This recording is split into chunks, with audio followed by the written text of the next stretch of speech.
अच्छा जी, आज का हमारा पांचवा लेक्चर है, जो कि पांचवा भी है और आखिरी भी है। किसके हवाले से? HTML के हवाले से। ठीक है, इस लेक्चर में हम कोशिश करेंगे कि जो हमारी HTML है ना, वो सारी कंप्लीट हो जाए।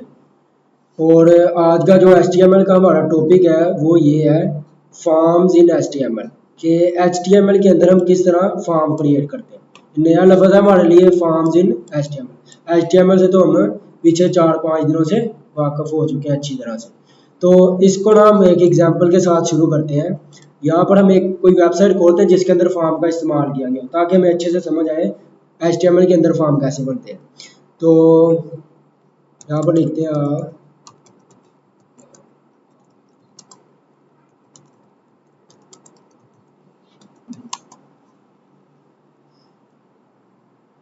यहाँ पर कोई भी ओपन कर लेते हैं।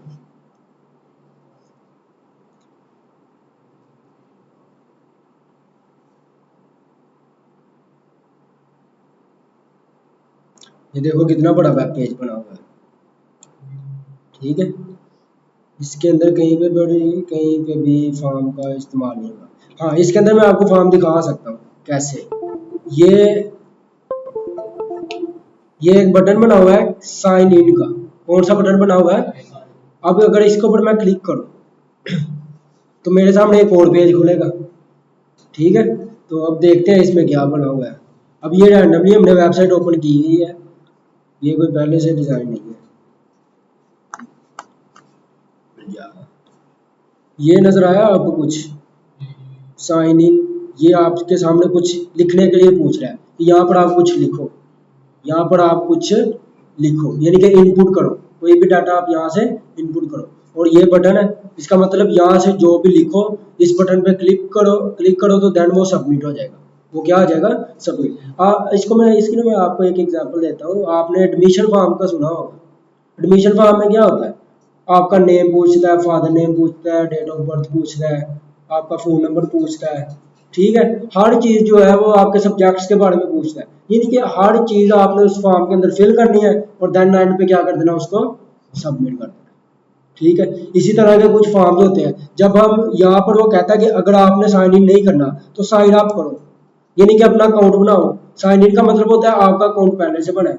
साइन अप का मतलब नहीं बना तो बनाओ। अब वो यहाँ से क्या पूछ रहे हैं? आपकी कंपनी का नाम क्या है, ईमेल का नाम क्या है, पासवर्ड क्या रखना चाह रहे हैं आप, फ़ोन नंबर क्या रखना चाह रहे हैं, और ये सारा डाटा फिल करो और देन एंड पे क्या करो? इसको इस बटन पे क्लिक करके क्या कर दो? सबमिट कर दो। इस बटन पे क्लिक करके क्या कर दो? सबमिट कर दो। ठीक है, ये तो छोटा सा फॉर्म है जिसके अंदर इनपुट की फील्ड लगी है, यानी कि 4 किस्म का आपने डाटा क्या करना है इसके अंदर है, इनपुट करना है। ठीक है, यहाँ से इनपुट करें और देन इस पे क्या करें? सबमिट कर दें। हम कोई ऐसा फॉर्म ढूंढते हैं जिसके अंदर बहुत ज़्यादा फीचर्स हो। तो एंड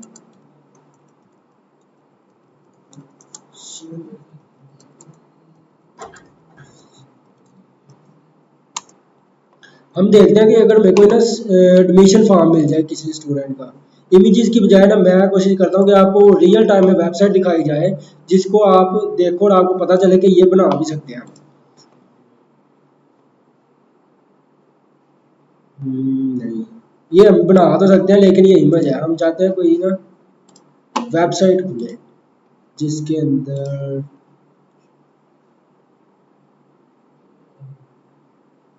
ये एक अच्छी चॉइस हो सकती है हमारे लिए, इसको क्रिएट करना। ये फॉर्म नज़र आ रहा है आपको? ये कितना बड़ा फॉर्म है। यानी कि ये नाम लिखो, मिडल इनिशियल लिखो, लास्ट नेम लिखो, यानी कि ये 3 ही से उसने सिर्फ नाम के लिए रखे हुए हैं। यहाँ पर कहता है डेट ऑफ बर्थ लिखो। अब वो जैसे ही मैंने इसके ऊपर क्लिक किया तो देन हमारे पास क्या आया कि मंथ सेलेक्ट कर लो। अब 12 के 12 मंथ आ रहे हैं। ठीक है, अब इसको भी हम लगाना सीखेंगे कि इसके यानी कि ड्रॉप डाउन कैसे बनाते हैं। ठीक है, ड्रॉप डाउन या फिर सिलेक्ट करने वाला जो फीचर है वो कैसे ऐड करते हैं। इसमें कहता है सिलेक्ट अ डे को सिलेक्ट करो। इसमें कितने उसने 31 दिन लगा दिए हुए हैं। और फिर ईयर कैड है, ईयर उसने क्या लिखे हुए हैं? प्लीज सिलेक्ट है ईयर। यहाँ से कोई भी ईयर को सिलेक्ट करो। मैक्सिमम क्या है उसका? 1920, यानी कि एंड है। यहाँ से पीछे आप कोई भी ईयर सिलेक्ट नहीं कर सकते। अब जैसे ही जो लेटेस्ट है वो सबसे ऊपर आ रहा है 2026। अब देखो अगर हम 2027 में चले जाए तो यहाँ पर क्या हो जाएगा? 2027 हो जाएगा। ठीक है, यानी कि उसने एक मिनिमम भी हद तय कर दिया और मैक्सिमम भी एक हद तय कर दिया कि इसके अंदर अंदर आके आप डाटा को सिलेक्ट कर सकते हैं। और यहाँ पर देखो उसके बाद कह रहे हैं कि अपना जेंडर बताओ, या तो मेल या तो फीमेल। अब देखो एक और चीज को नोटिस करो, क्या दोनों एक टाइम पे सिलेक्ट क्यों नहीं हो रहे, ये भी देख ले, नोटिस करने वाली चीज है। अब दोनों सिलेक्ट करने वाली चीज है, यहाँ पर भी करो सिलेक्ट हो रहा है, यहाँ पर भी करो सिलेक्ट हो रहा है, लेकिन ये ऐसा फीचर है कि दोनों एक टाइम में सिलेक्ट नहीं हो रहे, क्योंकि हमारा डाटा ही इस किस्म का है कि या तो बंदा मेल होगा या तो क्या होगा, फीमेल। और उसके लिए फिर हमें HTML का स्ट्रक्चर भी ऐसा ही चाहिए कि जब वो ए को सिलेक्ट करे तो दूसरा ऑटोमेटिकली डी सिलेक्ट हो जाए, दूसरा क्या हो जाए ऑटोमेटिकली डी सिलेक्ट। और यहाँ पर देखो, यहाँ पर फिर एक सिलेक्ट का ऑप्शन लगा हुआ है कि यहाँ से आप अपनी कंट्री को सिलेक्ट करो। उसके बाद ये एक इनपुट की फील्ड लगी है कि इसके अंदर आप डाटा को लिखो। अब एक एक चीज इसमें मजे की मैं वो दिखाता हूँ आपको कि इसके अंदर मैं अगर AS लिखना चाहूँ ना, कोई लेटर नहीं लिख सकता। क्यों? क्योंकि ये किसकी फील्ड है, फोन। उसने लिखा ना कि यहाँ पर फोन नंबर लिखो, तो क्या फोन नंबर के अंदर कभी टेक्स्ट आया है? नहीं। तो ये भी एक इंटरेस्टिंग पॉइंट है। तो यहाँ पर देखो, नाम के अंदर मैं कुछ भी लिख सकता हूँ, इसके अंदर मैं 1 2 भी लिख सकता हूँ, नाम के अंदर मैं लिख रहा हूँ, लेकिन फोन के अंदर अगर मैं ABC लिखने की कोशिश कर रहा हूँ तो वो नहीं लिखने देगा। ठीक है, उसके बाद ईमेल एड्रेस। ईमेल एड्रेस में @ तो लाजमी होता है या नहीं होता? @ क्या होता है? लाजमी। तो हमने ये ईमेल रखना है, तो इसमें वो कहेगा कि @ लाजमी लिखो। अगर मैं वैसे ही कोई ईमेल लिख दूँ, तो अगर मैं इसको सबमिट करने की कोशिश करूँ तो वो क्या कह रहा है, inter a valid email address. Valid email address कौन सा होता है, जिसके अंदर क्या हो, @ लाजमी। अगर इसके अंदर मैं कुछ @ वगैरह लिख दूँ, @gmail.com, अब वो मुझे इस चीज का एरर नहीं देगा, इस चीज का एरर उसने नहीं दिया, वो नेक्स्ट चला गया। ठीक है, तो ये हम कैसे ऐड करेंगे ईमेल का, इस तरह। और उसके बाद मेलिंग एड्रेस, ये सिंपल टेक्स्ट है, आप टेक्स्ट लिखो। उसके बाद स्ट्रीट एड्रेस, ये भी इनपुट की सिंपल फील्ड है, आप टेक्स्ट लिखो, टेक्स्ट लिखो। सिटी लिखनी है ना, नीचे सिटी उसने नाम दे दिया है, लेकिन यहाँ पर आप टेक्स्ट लिख सकते हैं। ठीक है, यहाँ पर आप टेक्स्ट लिख सकते हैं, टेक्स्ट लिखो। और उसके बाद यहाँ पर इमरजेंसी कॉन्टैक्ट, यानी कि उसका नाम देना है। यहाँ पर नाम की फील्ड है, तो आप कोई भी नेम लिख सकते हैं, यहाँ पर भी नेम लिख सकते हैं, रिलेशनशिप नेम लिख सकते हैं, ईमेल नेम लिख सकते हैं। फोन नंबर में आप टेक्स्ट नहीं लिख सकते, अगर मैं ये लिखने की कोशिश करूँ तो नहीं। तो दैट एंड में भी है, do you speak any language other than English, तो यहाँ तो यस होगा क्लिक, यहाँ तो क्या होगा, नो। एक टाइम में दोनों कभी भी सिलेक्ट नहीं होगी। और ये देखो थोड़ी सी जो फील्ड है ना, ये थोड़ी उससे डिफरेंट है। इन फील्ड, ये भी एक टेक्स्ट की फील्ड है, ये भी एक टेक्स्ट की फील्ड है, लेकिन ये थोड़ी सी डिफरेंट। और इसको देखो मैं चेंज भी कर सकता हूँ अपने हिसाब से, यानी कि इसकी विड्थ हाइट को थोड़ा सा चेंज कर सकता हूँ। ठीक है, लेकिन इसकी विड्थ हाइट को चेंज नहीं कर सकता। ये सारा कुछ जो है ना, वो आज के टॉपिक के अंदर हम क्या करेंगे, कवर करेंगे। ये सारा कुछ देखेंगे किस तरह बनेगा। हाँ, एक चीज है, हमारा डिजाइन इतना अच्छा ना हो, डिजाइन इतना अच्छा ना हो कि इतनी एक इधर आए उसके साथ दूसरी आए, उसके साथ दूसरी आए। ठीक है, ये इतना अच्छा ना हो, लेकिन ये जो काम इसमें जो हो रहा है वो हो। ठीक है, क्योंकि हमने पढ़ा था HTML क्या है, जस्ट स्ट्रक्चर को ऐड करने के लिए होती है, और उसकी स्टाइलिंग के लिए कि ये इधर आए, ये इधर आए, नाम इधर लिखा हो, नाम इधर लिखा हो, तो वो हम किससे ऐड करेंगे, CSS से। ठीक है, फॉर्म का समझ लग गई है। ये इस तरह का जो अगर हमारी वेबसाइट में हमें फॉर्म क्रिएट करना पड़ जाए, तो देन हम किसको यूज करेंगे HTML के अंदर, फॉर्म इन HTML, यानी कि फॉर्म HTML का जो हिस्सा है फॉर्म के लिए उसको इस्तेमाल करेंगे।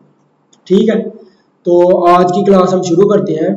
कहते हैं कि forms are used to collect data from the user. Form इसलिए इस्तेमाल किए जाते हैं ताकि आप किसी यूजर का डाटा कलेक्ट करो। ये बाज़ औक़ात मैं आपको एक आइडिया देता हूँ, आपने एक विजिटिंग वेबसाइट बनाई है, न्यूज़ की मिसाल के तौर पर आपने आज के जो न्यूज़ है ना, वो अपनी वेबसाइट में आज के पेज में दिखा दी, और एंड पे आप एक फॉर्म का सेक्शन बनाते हो जिसके अंदर आप लिखते हो राइट योर कमेंट हियर, कि आपने जो उसके अंदर एनालाइज किया वो इधर लिख के सबमिट कर दो। तो वो जो सबमिट होगा वो भी कैसे होगा, फॉर्म के जरिए सबमिट। ठीक है, तो कहता है कि फॉर्म क्रिएट करते हैं, जैसा कि आप कहता है कि साइन अप, मिसाल के तौर पर साइन अप का पेज, उसमें भी आप डाटा यूजर से लेते हैं। लॉगिन का पेज, उसमें भी आप डाटा लेते हैं। हेल्प रिक्वेस्ट, किसी की हेल्प लेनी है उसमें भी आपने आपने किसी ना किसी का डाटा लेना है। कॉन्टैक्ट मी, अगर आप आपकी वेबसाइट आप कहते हैं कॉन्टैक्ट मी, तो आप उसका नंबर ले लेते हैं, वो भी आप यूजर से क्या ले रहे हैं, उसका डाटा ले रहे हैं। किसी भी किस्म की फॉर्म की रिक्वायरमेंट अगर आप यूजर से किसी यूजर का डाटा चाहते हैं तो देन वो किससे ले सकते हैं, फॉर्म से। बाकी जितने भी हमने टैग पढ़े थे उससे जस्ट हम यूजर को डाटा दिखाते हैं, उससे क्या करते हैं, यूजर को सिर्फ डाटा दिखाते हैं। लेकिन फॉर्म एक ऐसा फीचर है जिससे हम यूजर का डाटा लेते हैं। ठीक है, तो उसके लिए कहते हैं कि सबसे पहले आपको क्या इस्तेमाल करना पड़ेगा, एक फॉर्म का टैग, और फॉर्म के टैग के अंदर आपका क्या आएगा, फॉर्म का कंटेंट आएगा। यानी कि जो भी आपने उसके अंदर बनाना है वो किसके अंदर आएगा, कंटेंट फॉर्म के टैग के अंदर आएगा। ठीक है, यहाँ तक क्लियर है, इसकी समझ लग गई है। तो हम क्या करते हैं, आज की क्लास शुरू करने के लिए अपने फोल्डर में जाते हैं, और कहाँ पर था ये हमारा,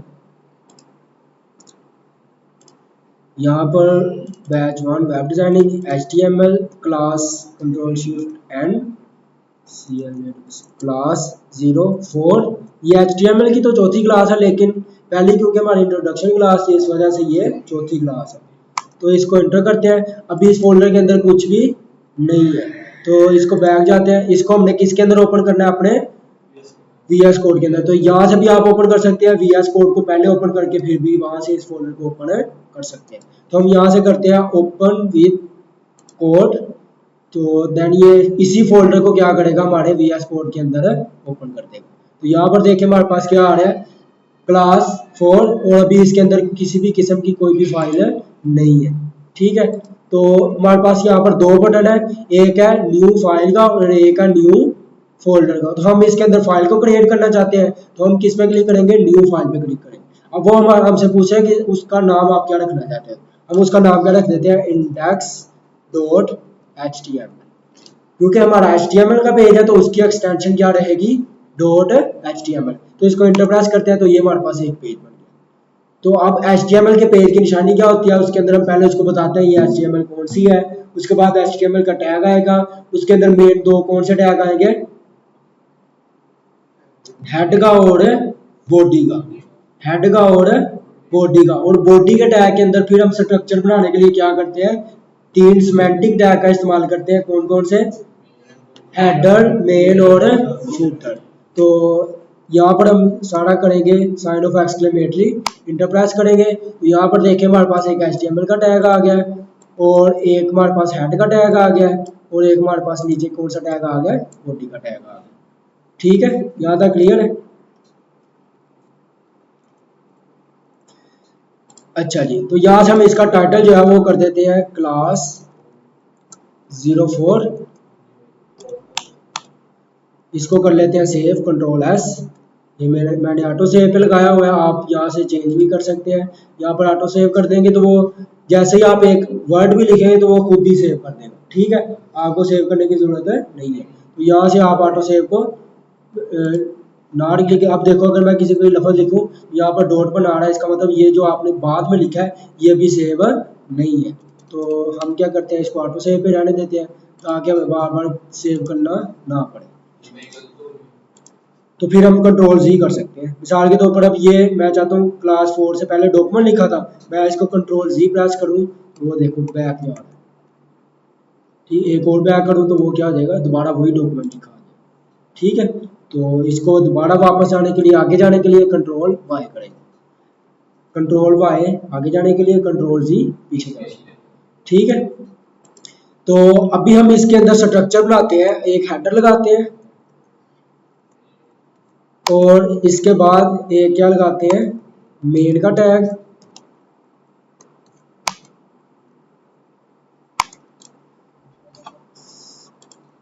और एंड पे हम कौन सा टैग लगाएंगे, फूटर का।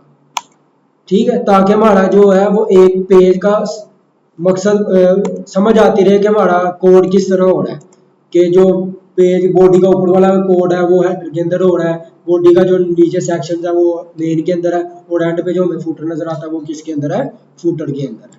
ठीक है, यहाँ पर हम इसके अंदर हेडर और मेन के अंदर लिख देते हैं, एक हेडिंग लेते हैं H1 और इसके अंदर लिख देते हैं क्लास 04, और इसके बाद एक और हेडिंग लेते हैं जिसको हम छोटी हेडिंग लेते थे H3 से, और इसके अंदर लिख देते हैं this is the home page.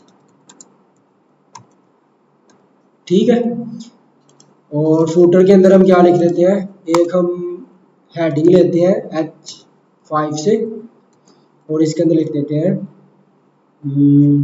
Mostly क्या लिखा होता है वेबसाइट के अंदर, फुटर में क्या लिखा होता है। इसी वेबसाइट को अगर हम नीचे जाके देखें इसके फुटर में क्या लिखा, कुछ भी नहीं नजर आया। इसके फुटर में आपको कुछ नजर आया, ये देखो थोड़ा सा, यानी कि एक तो वो ईयर का बता रहा है, दूसरा वो अपनी जो कंपनी है उसका नाम बता रहा है, वो कह रहा है ऑल राइट्स रिजर्व, यानी कि जितने भी इसके राइट्स हैं वो इस कंपनी के पास है। ठीक है, हम इसको यहाँ से कॉपी करते हैं, Ctrl+C, और इसके अंदर फुटर के अंदर जाके यहाँ पर Ctrl+V कर देते हैं। ठीक है, 2026, तो देन हम यहाँ पर क्या कर देते हैं, अपना नाम कर लेते हैं। क्या नाम रखें, यहाँ पर हम कर देते हैं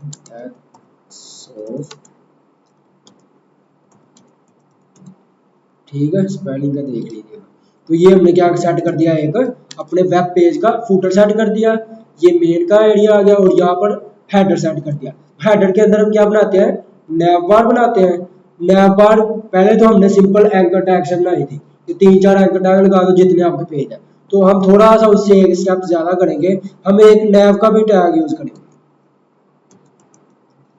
नैव का ये भी क्या है, एक सिमेंटिक टैग है, ये भी क्या है आपका एक सिमेंटिक टैग, इससे भी आउटपुट पे कोई भी इफेक्ट नहीं है।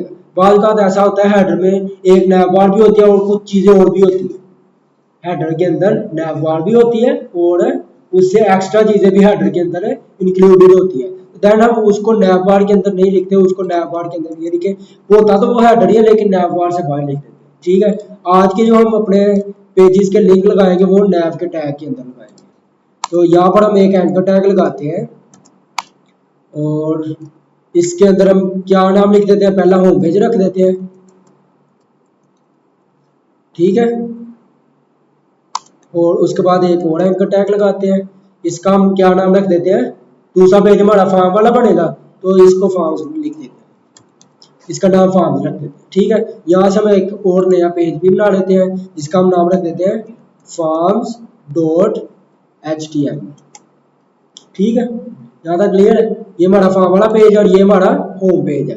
अभी तक के लिए इसको हम चला के चेक करते हैं कि इतना चलता भी है या नहीं। तो उसके लिए हम क्या करेंगे, यहाँ पर आके इसके अंदर जाके यहाँ पर दो पेज है, हम मेन को चलाएंगे, इसको क्लिक करें, ओपन विद राइट क्लिक करके ओपन विद गूगल क्रोम कर लें। ठीक है, तो यहाँ पर हमारे क्लास 4 जो उसका हमने टाइटल सेट किया था वो यहाँ पर आ गया, और जो उसके अंदर हमने हेडर के अंदर लिखा था वो ये है, ये दोनों मेन के टैग के अंदर जो हमने टैग लगाए थे, और ये वो है जो हमारा फुटर के अंदर हमने सेट किया हुआ। ठीक है, अब हम ये चाहते हैं कि अगर हम फॉर्म के पेज के ऊपर क्लिक करें तो देन वो कहाँ पर मूव करे, दूसरे पेज पे, ये वाला पेज जो है ये वाला। अब जब फॉर्म पे क्लिक हो तो वो कहाँ पर जाए, फॉर्म के पेज के ऊपर जाए। तो फॉर्म के पेज को पहले थोड़ा सा तैयार कर लेते हैं, इसके अंदर जाके HTML का सारा कोड कर दिया, इसका जो टाइटल है वो क्या सेट कर देते हैं, फॉर्म सेट कर देते हैं। इसके अंदर दोबारा से हम वही 3 टैग लगाएंगे। हम ऐसा करते हैं उस सारे को यहाँ से कॉपी कर लेते हैं, Ctrl+C किया और इसी को वहां पर जाके क्या कर दिया, ठीक है। तो इसका नैव भी वैसे रहेगा, हेडर भी वैसे रहेगा। मेन के अंदर जस्ट यहाँ पर हम क्या लिख देंगे, H1 के अंदर लिख देंगे फॉर्म्स, H3 को हम यहाँ से खत्म कर देते हैं, और हमारा फुटर भी क्या रहेगा, सेम ही रहेगा। यहाँ तक क्लियर है। अब ये भी हमारा पेज तैयार हो चुका है, वो भी हमारा पेज क्या हो चुका है, तैयार हो चुका है। लेकिन अब इशू ये है कि जब मैं इसके ऊपर क्लिक करता हूँ तो देन वो फॉर्म के पेज पे नहीं जा रहा, वो फॉर्म के पेज पे नहीं जा रहा। उसके लिए हमें क्या करना पड़ेगा, लिंक लगाना पड़ेगा। यानी कि अगर मैं फॉर्म पे क्लिक करूँ तो उसे पता भी होना चाहिए मैंने जाना कहाँ पर है। तो मैं लिंक कैसे लगाऊंगा, इसके अंदर एट्रीब्यूट कौन सा इस्तेमाल करूंगा, href का। तो href यहाँ से इसके अंदर किसका लिंक देना है, ./होम पेज का, क्योंकि होम पेज है तो इसके पीछे index.html का लिंक लगाएंगे। तो फॉर्म के पेज के पीछे कौन सा लिंक लगा देंगे, href का एट्रीब्यूट इस्तेमाल करें ./forms.html, दोनों के पीछे लिंक लग गए। अब जब मैं होम पेज पे क्लिक करूंगा तो वो इसको ओपन करेगा, फॉर्म पे क्लिक करूंगा तो वो फॉर्म को ओपन करेगा। अब इसको मैं आपको रिफ्रेश करके दिखा देता हूँ। अब देखो अगर मैं फॉर्म पे क्लिक करूँ तो क्या यहाँ फॉर्म वाला पेज नहीं ओपन हो गया, ये देखो टाइटल भी चेंज हो गया, सारा नीचे से इसकी बॉडी भी क्या हो गई है, चेंज हो गई। ठीक है, यहाँ तक समझ लग गई है। लेकिन यहाँ पर क्लिक करने से वो होम पेज पे नहीं जा रहा, क्योंकि हमने फॉर्म के पेज के अंदर तो लिंक लगाया ही नहीं है। तो इसके ऊपर भी क्या लगा देते हैं, लिंक लगा देते हैं href, इसके अंदर डॉट स्लैश इंडेक्स वाला पेज लगा देते हैं, और नीचे वाले के अंदर href दोबारा से dot slash forms dot html। अब लिंक लग चुके हैं। तो अब जाके इसको रिफ्रेश करें तो मैं होम पेज पे क्लिक करूँ, होम पेज पे आ गया, फॉर्म पे क्लिक किया तो फॉर्म के पेज पे चले गए। ठीक है, ये हमारे 2 पेजेस की वेबसाइट बन चुके हैं। अब जो हम अपने टॉपिक की तरफ आते हैं कि फॉर्म किस तरह क्रिएट करें, तो उसके लिए हमने पहली जो स्लाइड है वो उसमें क्या पढ़ा है कि आप सबसे पहले क्या करो, फॉर्म का टैग लगाओ। और सर अब ये सारा मेन के अंदर हम कोड करने लगे। ठीक है, तो सबसे पहले हम फॉर्म का टैग लगाएंगे FORM। फॉर्म का टैग ये ओपनिंग भी टैग है इसका और एक क्लोजिंग टैग भी। अब कहता है कि जितना भी आपका फॉर्म का कंटेंट होगा वो किसके अंदर आएगा, इस फॉर्म के टैग के अंदर आएगा। ठीक है, तो यहाँ पर हम एक अपना कमेंट ऐड करते हैं। कमेंट आपको बताया था ना कैसे ऐड करते हैं, less than bracket, sign of exclamatory, और उसके बाद डबल डैशेस, इसके अंदर आप अपना कुछ भी कमेंट लिखते हैं। हम कहते हैं this is the code of our form. ठीक है, यहाँ तक क्लियर है। फॉर्म को शुरू करें, आगे नेक्स्ट पढ़ना शुरू करते हैं। तो आ जाए स्लाइड पे वापस, तो इससे नेक्स्ट मूव करते हैं। नेक्स्ट हमारे पास आ रहा है एक्शंस इन फॉर्म। ये जस्ट आपको बताने के लिए है, कहता है कि जो फॉर्म का टैग है इसका ओपनिंग टैग के अंदर एक एट्रीब्यूट इस्तेमाल किया जाता है। क्या टैग, क्या इस्तेमाल किया जाता है, एट्रीब्यूट। ये देखो ना, ये फॉर्म का वही टैग नहीं है जो हमारा पहला टैग है, उसके अंदर ये जो अगर टैग के अंदर इसकी फंक्शनैलिटी को बढ़ाना तो हम क्या इस्तेमाल करते हैं, एट्रीब्यूट इस्तेमाल करते हैं। तो इसका मतलब ये एट्रीब्यूट हुआ, ये किसका एट्रीब्यूट हुआ, फॉर्म के टैग का। तो कहता है ये एक्शन के नाम से हमारे पास एक एट्रीब्यूट होता है जिसका काम ये होता है कि ये अभी के लिए ना, जैसा मैं थोड़ा सा आपको आइडिया दूंगा ये किस लिए इस्तेमाल होता है। सपोज करो हमारा ये सारा फॉर्म है, इस वेबसाइट पे आते हैं, ये सारा फॉर्म हमने फिल कर लिया, सारा फॉर्म हमने क्या कर लिया, फिल कर लिया। सारा फॉर्म फिल करने के बाद जब मैं इसको सबमिट पे क्लिक करूंगा तो देन वो सारा फॉर्म, जो सारा डाटा है वो कहीं ना कहीं जाकर सेव भी होगा, वो कहीं ना कहीं जाके क्या होगा, सेव भी होगा। तो वो हम जो उसको बताते हैं कि हमने उसको डाटा को कहाँ पे जाके सेव करना है, यानी किस डाटाबेस के अंदर जाके सेव करना है, तो वो हम उसको रास्ता किस टैग से किस एट्रीब्यूट से बताते हैं, एक्शन के एट्रीब्यूट से। किससे बताते हैं उसको, यानी कि जब वो सबमिट पे क्लिक करें तो देन क्या कॉल होगा, एक्शन कॉल हो जाएगा।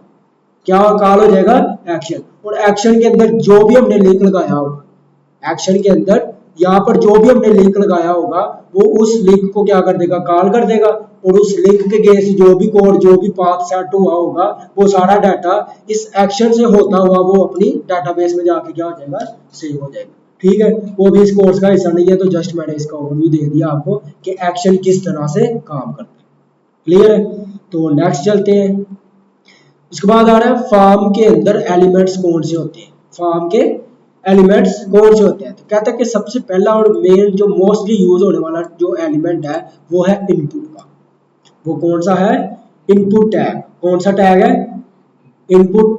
ओपनिंग क्लोजिंग टैग है या सेल्फ क्लोजिंग टैग है, इसको देख के बताएं इसे जरा मुझे। सेल्फ क्लोजिंग टैग है, क्योंकि इसका कोई भी ये ओपनिंग अगर ये कंसीडर करें तो इसका कोई क्लोजिंग टैग हमें नजर नहीं आ रहा। तो फिर इससे हम ये कह सकते हैं कि ये जो इनपुट टैग है ये कौन सा टैग है, सेल्फ क्लोजिंग टैग। कौन सा टैग है, सेल्फ क्लोजिंग। तो हम इसको अपने फॉर्म के अंदर लिख के देखते हैं कि इससे हमारी आउटपुट में क्या इफेक्ट आता है। तो फॉर्म के अंदर आने के बाद हम लिखते हैं इनपुट, इसको हमने क्लोज कर दिया। तो हम देखते हैं क्या कोई फर्क पड़ा, क्या हुआ। एक हमारे पास इनपुट की फील्ड आ गई, क्या आ गई, इनपुट की फील्ड आ गई। किसको लिखने से, जस्ट इनपुट को लिखने से। जस्ट इनपुट का टैग हमने किसके अंदर लिखा, फॉर्म के अंदर। तो उससे क्या हुआ, फॉर्म, अब ये सारा फॉर्म के टैग के अंदर ही है। ये जो फील्ड बनी है ना, ये किसके अंदर बनी है, फॉर्म के टैग के अंदर। तो इससे क्या हुआ, एक हमारे पास इनपुट की फील्ड आ गई है जिसके अंदर हम कुछ लिख सकते हैं। अगर देखो मैं लिखना चाह रहा हूँ तो लिखा जा रहा है, ठीक है, इनपुट लिखने से ये हुआ। अब उसके अंदर हम कुछ एट्रीब्यूट्स पढ़ेंगे जो कि इनपुट को ज्यादा खूबसूरत बनाएंगे, इनपुट की फील्ड को क्या बनाएंगे, थोड़ा सा अट्रैक्टिव बनाएंगे। वो क्या होंगे, एट्रीब्यूट्स। एट्रीब्यूट से क्या होगा, हम एक एट्रीब्यूट इसके अंदर इस्तेमाल करेंगे, टाइप।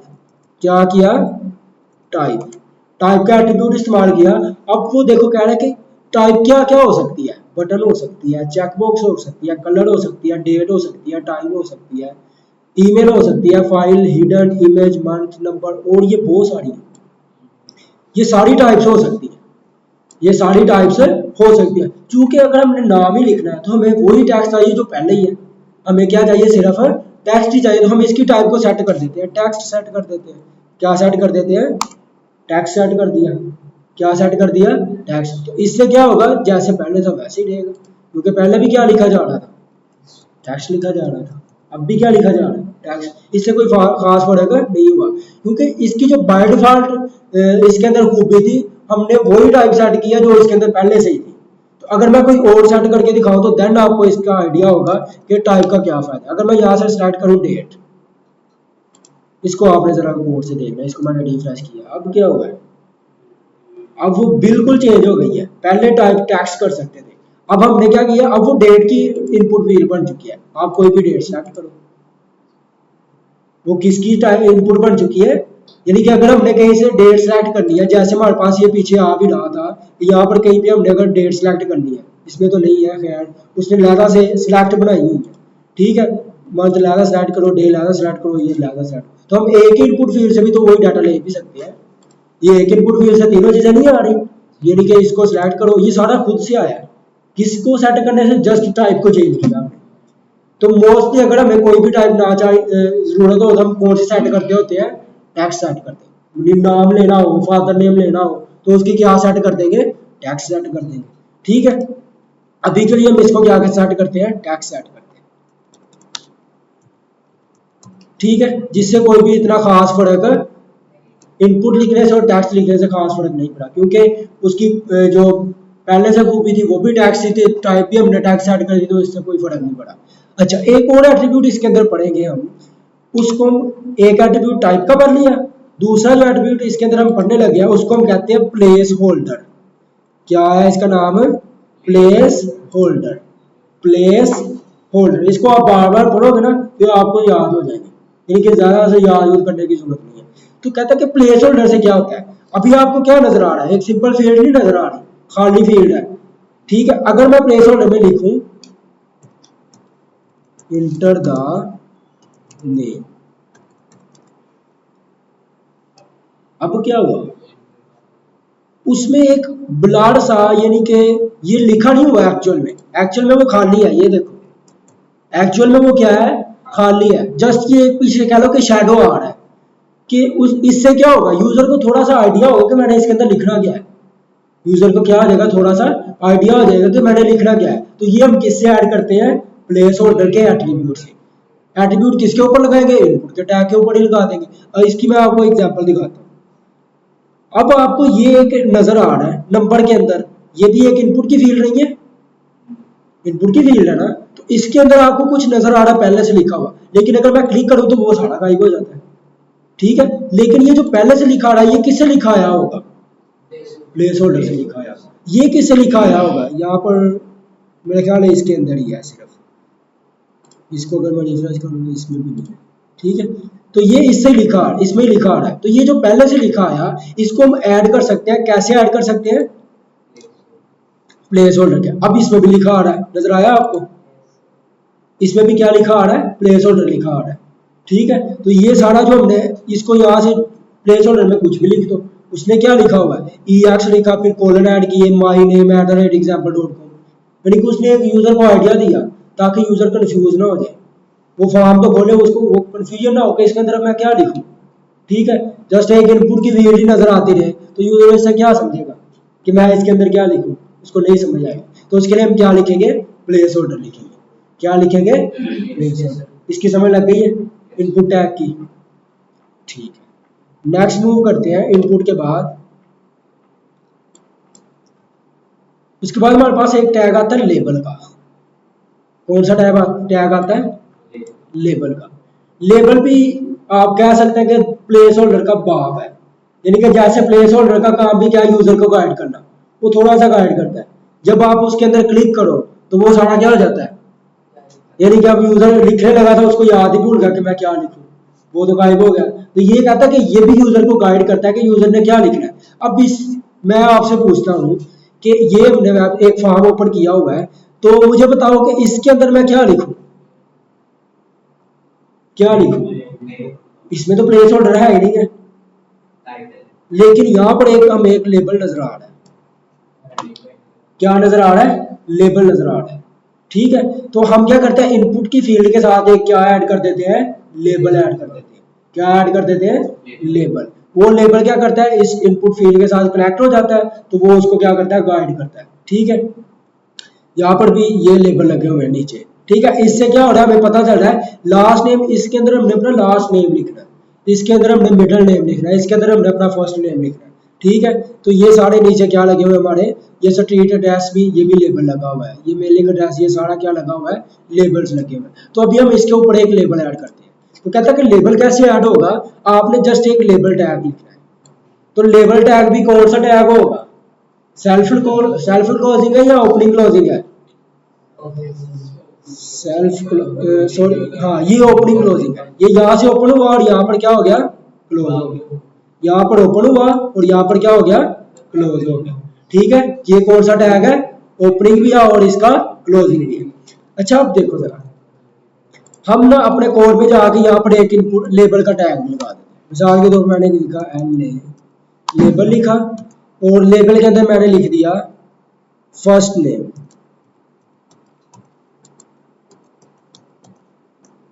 फर्स्ट नेम लिखा और नीचे एक इनपुट की फील्ड दे दी। इससे क्या होगा, इससे यूजर को गाइड हो जाएगा और इसके अंदर वो अपना टेक्स्ट लिख लेगा, अपना फर्स्ट नेम लिख लेगा। इसके आउटपुट चेक करते क्या हुआ, फर्स्ट नेम लिखा आ गया और क्या लिखा आ गया, इंटर द नेम।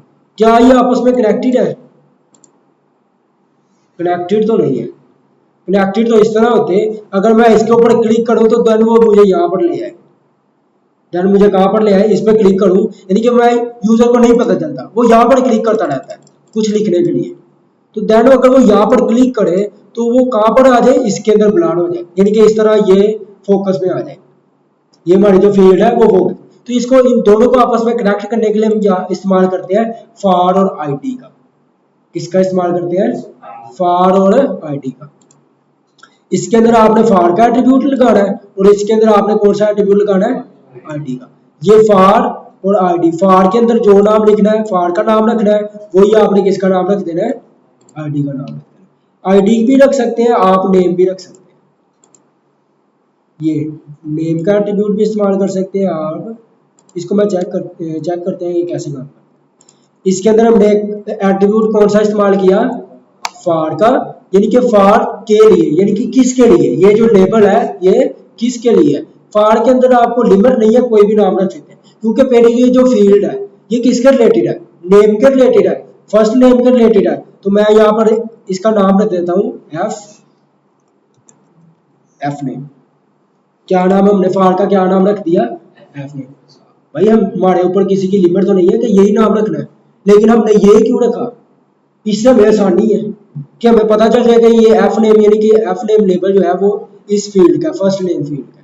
ठीक है, और इस इनपुट के अंदर हम आके क्या लिखेंगे, आईडी, और इस आईडी का भी हम नाम क्या रखेंगे, एफ नेम। जो जिस तरह नाम आपने इसमें लिखना है उसी का नाम, उसी तरह आपने नाम इसके अंदर लिखना है। अब ये दोनों आपस में कनेक्टेड हो चुके हैं। अब देखो इससे क्या आउटपुट आती है, इसको रिफ्रेश किया, अब मैं किस पे क्लिक करने लगा हूँ, इस पे क्लिक करूँ तो ये तो फोकस हो ही रहा है, वो तो पहले भी हो ही रहा था। अब इसको मैंने अनब्लर किया, इस पे क्लिक किया तो क्या हुआ, वो फील्ड को फोकस कर रहा है, ताकि अगर कोई बाज़ का ऐसा होता है हमारे यूजर को नहीं पता चलता, वो फर्स्ट नेम पे क्लिक करता रहता है। मिसाल के तौर पर ये नाम लिखा है, वो नाम पे क्लिक करता रहता है यहाँ पे। अब देखो यहाँ पर कुछ फोकस किया आपने, मैंने किस पे क्लिक किया है, नाम पे क्लिक किया, तो वो हमारी क्या हो गई, ये वाली पहली फील्ड है फोकस हो गई। अगर मैं इस मिडल पे क्लिक किया तो मिडल वाली फील्ड फोकस हुई है। लास्ट पे क्लिक किया तो लास्ट वाली फील्ड, यानी कि वैसे तो फोकस हो रही है लेकिन लास्ट नेम पे क्लिक करने से भी फोकस हो रही है। तो इसका मतलब इसके पीछे क्या कंसेप्ट यूज होगा, फॉर आईडी का। किसका कंसेप्ट यूज हुआ होगा, फॉर और आईडी का, यानी कि फॉर का नेम और आईडी का नेम दोनों क्या रख दो, सेम। उससे क्या हो जाएगा, ये आपस में कनेक्ट हो जाएंगे।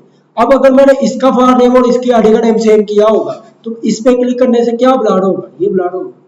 तो हमने जिसका लेबल, जिस इनपुट के लिए जो लेबल लगाना है उसका फॉर और आईडी क्या रखेंगे, सेम रखेंगे, ताकि इस पे क्लिक करो तो ये फोकस हो, इस पे क्लिक करो तो ये फोकस, ना कि इस पे क्लिक करो तो ये वाली फील्ड फोकस हो रही है। ठीक है, इसको आपने ख्याल करना थोड़ा, ये समझ आइए।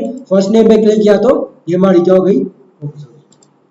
अब ना मैं एक आप चीज को, आप एक चीज जो है वो आपको रिवाइज करवाने लगा हूँ कि हमने ना दो टैग इस्तेमाल किए यहाँ पर। फॉर्म के अंदर कितने टैग इस्तेमाल किए, दो, एक लेबल का और एक इनपुट का। मेरा क्वेश्चन है कि ये दोनों आमने सामने क्यों आए। ऐसा भी तो हो सकता था फर्स्ट नेम ऊपर आता है ऊपर वाली लाइन पे और ये जो फील्ड है ये नीचे वाली लाइन पे आती। हाँ जी है, ये देखो ना एक ही लाइन में क्यों आए, ये भी दोनों एक ही लाइन में क्यों आ रहे हैं, जबकि ये एक अलहदा एंकर टैग है, ये एक अलहदा एंकर टैग है, ये आमने सामने क्यों आए। हाँ जी, हमने दो कंसेप्ट पढ़े थे, ब्लॉक एलिमेंट और इनलाइन एलिमेंट। जो इनलाइन एलिमेंट होते हैं वो अपने बाद जितनी उनको जगह चाहिए वो उतनी जगह लेते हैं और बाकी जगह पे दूसरे टैग को आने की इजाजत देते हैं। लेकिन जो ब्लॉक एलिमेंट होते हैं वो जितनी जगह ले रहे हैं उतनी तो ले ही रहे हैं, लेकिन वो पूरी लाइन को रिजर्व कर देते हैं। जैसे ये भी तो एक ही टैग नहीं है फॉर्म का, अब फॉर्म इतनी जगह ले रहा है तो फिर ये दोनों टैग इसके बाद आने चाहिए थे। लेकिन जो फॉर्म का टैग है वो ब्लॉक एलिमेंट है, ब्लॉक टैग है, वो अपने बाद किसी अगर जगह है अभी तो देन भी किसी को नहीं आने देगा।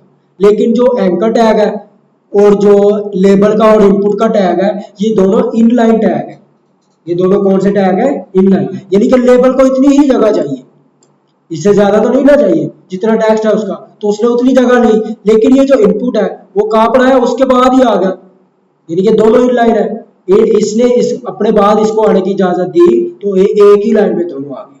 ये क्या हुआ, दोनों। अगर मैं इसके बाद एक और लेबल लगा दूं, इसके बाद एक और लेबल लगा दूं, यानी कि सेकंड नेम का, ये फर्स्ट नेम हो गया, तो इसके बाद हम इसी को थोड़ा सा कॉपी करके कंट्रोल सी किया और नीचे आके हमने क्या कर दिया, कंट्रोल वी कर दिया। यहाँ पर हम फर्स्ट नेम को चेंज करके क्या कर देते हैं, सेकंड नेम, सेकंड नेम कर दिया। इंटर द नेम ये सारा वैसे रहने देते हैं, तो इसका फॉर और नेम दोनों थोड़ा सा डिफरेंट कर लेते हैं और इसका हम कह देते हैं एस नेम और यहाँ पर आईडी का भी नाम क्या रख देते हैं, एस नेम, यानी कि सेकंड नेम। ठीक है, तो अब इसको ऊपर में अगर क्लिक करूंगा तो वो इस इनपुट को फोकस करेगा। ठीक है, अब चार इनलाइन टैग हमने चार इनलाइन टैग इस्तेमाल किया है, तो क्या होगा, सारे एक लाइन में नहीं आएंगे, एक लाइन में ही आएंगे। तो इसको रिफ्रेश करके देखते, देखो ऐसे ही हुआ है क्योंकि चारों इनलाइन है। लेकिन मैं चाहता हूं कि ये इधर तक आए, ले जो सेकंड नेम है ये दूसरी लाइन में आना चाहिए। तो हमने कहा था अगर लाइन को ब्रेक करना हो तो कौन सा टैग इस्तेमाल करते हैं, बी आर का टैग, शाबाश। तो मैं इसके बाद मैं कहता हूँ कि लाइन को ब्रेक करना चाहता हूँ, अगली लाइन पे इसके बाद जो भी टैग आए उसकी आउटपुट अगली लाइन पे आए, तो मैं इसके एंड पे कौन सा टैग लगा दूंगा, बी आर का टैग। अब देखो जरा, अब क्या हुआ, यानी कि यहाँ पर आके उसने क्या कर दिया, लाइन को ब्रेक कर दिया और अगले दोनों इन लाइन जो है लेबल और इनपुट वो दोनों अगली लाइन पे शुरू हुए। अब इसके ऊपर भी क्लिक करने से ये ब्लॉक हो रहा है, क्यों, इसकी फॉर और आईडी हमने क्या रखी हुई है, सेम रखी हुई है। ठीक है, तो यहाँ पर हम अपनी अंडरस्टैंडिंग के लिए एक कमेंट लिखते हैं, this is the first name, और यहाँ पर एक और कमेंट लिखते हैं, this is the second name. ठीक है, यहाँ तक क्लियर है, अंडरस्टैंडिंग बन रही है, थोड़ी सी फॉर्म की समझ आ रही है, दोनों नाम की है। तो अभी हमने क्या किया, ये वाला जो हिस्सा है वो बना लिया, हमें दो ही चाहिए, मुझे तीसरा चाहिए लास्ट में। ठीक है, फर्स्ट नेम सेकंड नेम काफी है। उसके बाद हम चाहते हैं डेट ऑफ बर्थ, हम क्या ऐड करना चाहते हैं, डेट ऑफ बर्थ। उसके लिए हम क्या करेंगे, एक लेबल लगाएंगे, कमेंट हमने लिखा सिलेक्ट डेट ऑफ बर्थ को सिलेक्ट करो, तो उसके लिए हम एक लेबल लगाएंगे। लेबल के अंदर हम क्या लिखेंगे, date of birth, date of birth लिख दिया और उसके बाद एक इनपुट फील्ड लगाएंगे। अब इनपुट फील्ड के अंदर जब हम इनपुट फील्ड लगा दी, इसकी टाइप क्या रखें आप मुझे बताओ, टाइप टेक्स्ट रखते हैं? हाँ क्या रखें, क्योंकि उसने क्या सिलेक्ट करना है, डेट सिलेक्ट करनी है। डेट ऑफ बर्थ है ना, तो डेट सिलेक्ट करेगा, तो डेट ऑफ बर्थ इसकी टाइप क्या रखेंगे, डेट रख दें। डेट भी रख सकते हैं, डेट टाइम भी रख सकते हैं, डेट टाइम लोकल भी रख सकते हैं। इससे क्या होगा, वो दोनों चीजें पूछेगा। मैंने डेट और टाइम सिलेक्ट किया है, वहां से टाइप क्या रखी है, डेट एंड टाइम। मैं चाहता हूँ ये अगली लाइन पे आए, तो इसका जो है वो यहाँ पर दूसरे वाले इनपुट टैग के एंड पे क्या लगा देते हैं, BR टैग लगा देते हैं। कौन सा, ये वाला, वो हम CSS से करेंगे। अभी के लिए अगर मैं थोड़ा सा करना चाहूँ तो स्टाइलिंग के लिए मैं हमने एक टैग बना था लाइन का, HR टैग। इससे क्या होता है, एक लाइन ऐड हो जाती है, होता है या नहीं, इसको देखो। अब ठीक है, अब थोड़ा सा बेहतर अंडरस्टैंडिंग बन रही है पहले से। इसके बाद में हम इसी तरह एक HR का टैग, अगर मैं इसको ही HR कर दूं तो देन क्या होगा, तो ये ज्यादा अच्छा नहीं है, क्योंकि HR कौन सा टैग है, ब्लॉक एलिमेंट है, तो ये इनलाइन के बाद आएगा भी नहीं, और आएगा तो पूरी विड्थ लेगा और अपने बाद किसी को आने का भी नहीं देगा। यानी कि ये BR का टैग भी करेगा और लाइन को ऐड करने का भी काम दोनों काम करेगा।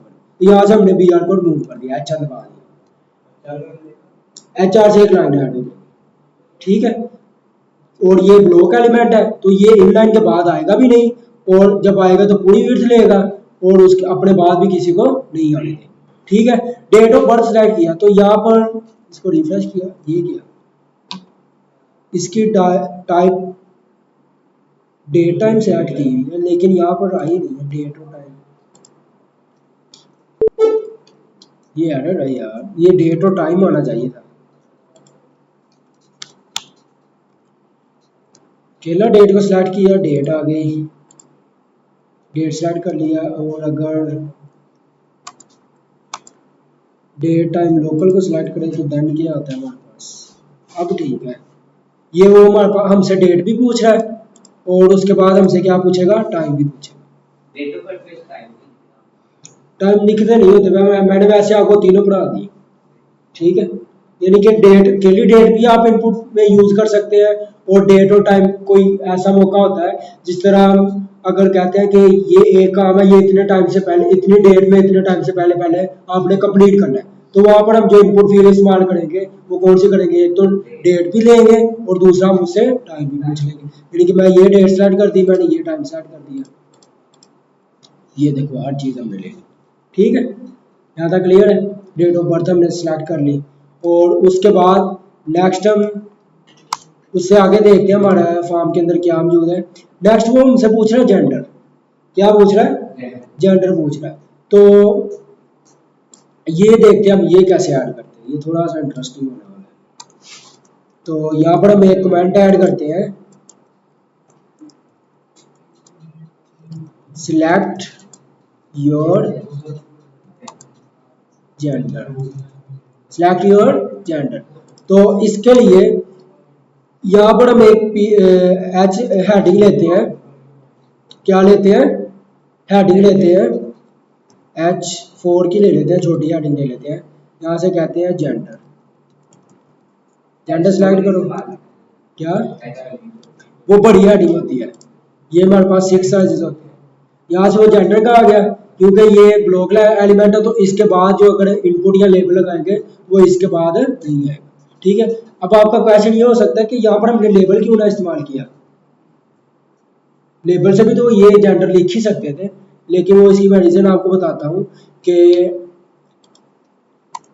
यहाँ पर हम जब लेबल का इस्तेमाल करेंगे ना, तो यहाँ पर आप फॉर्म के अंदर देखो, ये लिखा क्या हुआ है, यहाँ लिखा हुआ है मेल, ये क्या लिखा हुआ है फीमेल, और साथ में ये एक जो बटन है सिलेक्ट करने का और डिसलेक्ट करने का, ये आपकी इनपुट है, ये इनपुट का टैग है। ये कौन सा टैग है, जैसे इसकी टाइप चेंज हुई है, लेकिन है क्या, ये इनपुट का ही टैग है। ये भी कौन सा टैग है, तो ये इनपुट का टैग हो गया और ये हमारा क्या बन गया, लेबल बन गया। तो ये इनपुट ये लेबल, ये इनपुट ये लेबल, तो ये इनपुट लेबल हो गया। तो इसको फिर हमने एक्स्ट्रा ऐड करने के लिए क्या कर लिया, हेडिंग का इस्तेमाल कर लिया। किसका इस्तेमाल कर लिया। अब मुझे आपने ये बताना है कि पहले लेबल लिखे या पहले इनपुट लिखे। पहले क्या लिखे, क्योंकि हम अगर लेबल पहले लिखेंगे तो मेल पहले लिखा आएगा, इनपुट पहले लिखेंगे तो फिर ये बटन पहले आएगा। ठीक है, तो हम लेबल इनपुट पहले लिखते हैं, इनपुट, और इसकी टाइप हमने क्या सेट करनी है, टाइप इसकी जो होती है वो आप सिलेक्ट करेंगे रेडियो। क्या होती है, रेडियो। टाइप इसकी क्या सिलेक्ट करेंगे, रेडियो। अगर इसकी मैं आपको आउटपुट दिखाऊं तो यहाँ पर आप देखो एक बटन ऐड हो चुका है, जिसको मैं सिलेक्ट भी कर सकता हूँ और डी सिलेक्ट भी कर सकता हूँ। ठीक है, यहाँ से क्लियर है। और इसके बाद हम एक अपना लेबल लगाते हैं। लेबल लगाने के लिए लेबल का टैग इस्तेमाल करेंगे और इसके अंदर हम क्या लिख देते हैं, MELE, मेल लिख देते हैं। ठीक है, इसको हम देखें तो ये हमारे पास लिखा है उसी तरह का थोड़ा सा। तो इसको आपस में कनेक्ट करने के लिए हम क्या करेंगे, फार और आईडी का इस्तेमाल कर लेंगे। ठीक है, यहाँ पर हम फार इस्तेमाल कर लेंगे और फार में से इसको मैं कह देता हूँ मेल, और इसके अंदर जो आईडी है वो क्या सेट कर देते हैं, सॉरी यहाँ पर आईडी आएगा और इसका नाम भी क्या रख देते हैं, मेल। ठीक है, और इसी तरह का हमें क्या है, किसके लिए चाहिए, फीमेल के लिए भी चाहिए। कंट्रोल सी किया और यहाँ पर नीचे हमने क्या कर दिया, कंट्रोल वी कर दिया, और जस्ट यहाँ से क्या कर दें, फीमेल कर दें, और यहाँ पर भी FE ऐड कर दें और यहाँ पर भी FE ऐड। यहाँ तक क्लियर है, ये दोनों क्या हो गए, रेडियो। अब यहाँ पर एक इशू है, वो मैं आपको पहले दिखाता हूँ फिर उसका सोल्यूशन। अब एक टाइम में क्या दोनों सेलेक्ट हो सकते हैं, हो सकते हैं ये नहीं, लेकिन ये तो हो रहे हैं। अभी हमने दोनों को कनेक्ट नहीं किया आपस में, अभी हमने आपस में दोनों को कनेक्ट। अब अगर हम देखो, हम उसे कैसे पता चलेगा कि एक ही रेडियो है या ज्यादा भी रेडियो है। तो हमने क्या करना है, जितने भी रेडियो के बटन बनाने हैं, बाज़ औक़ात हमारे पास 2 हैं, हम तीन भी बाज़ औक़ात होता है, 4 भी होता है। जैसे आप एग्जांपल ले लो MCQs की, MCQs के 4 ऑप्शन। अब ऐसा तो नहीं है यूजर चारों ही सिलेक्ट करे, लेकिन कितने सिलेक्ट करने पड़ेंगे, एक सिलेक्ट करना पड़ेगा। उसके लिए हम चारों के साथ कौन सी इनपुट की वेल लगाएंगे, इनपुट की कौन सी टाइप रखेंगे, रेडियो रखेंगे, ताकि वो और फिर रेडियो रख के और उन चारों को आपस में कनेक्ट भी करना पड़ेगा। उन चारों को आपस में क्या करना पड़ेगा, कनेक्ट भी करना पड़ेगा। तो उसको इन दोनों को कनेक्ट करेंगे तो देन फिर वो अगर ये सिलेक्ट है, क्योंकि कनेक्ट होंगे तो देन ही उसको पता चलेगा कि ये सिलेक्ट है। तो फिर अगर फिर इस पे कनेक्ट होगा तो फिर उसको पता चलेगा कि अब ये सिलेक्ट हो रहा है तो मैं इसको डी सिलेक्ट कर दूं, क्या कर दूं, इसको डी सिलेक्ट कर।